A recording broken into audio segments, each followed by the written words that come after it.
এইটো আমাৰ দায়িত্ব যে যদি কোনোবা সন্দেহজনক নাগৰিক আছে প্ৰত্যেক ভাৰতীয় নাগৰিকে 6 number 7 number 8 number form fill up কৰি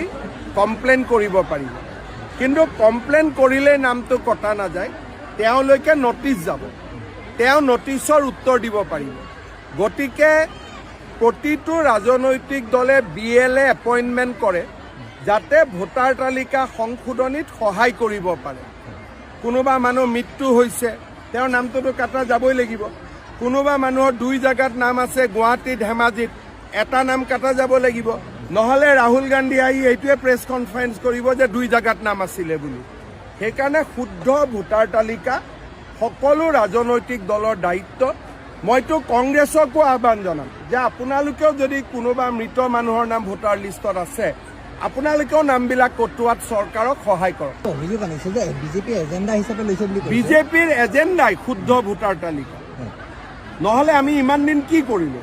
যে বাংলাদেশী নাম ভোটাৰ তালিকাৰ পৰা কাটা যাব লাগে বাংলাদেশীৰ পৰা মাটি উদ্ধাৰ কৰিব লাগে এইবিলাকতো আমাৰ এজেণ্ডা এইটোতো আৰু লুকাবলগীয়া কি আছে যাতে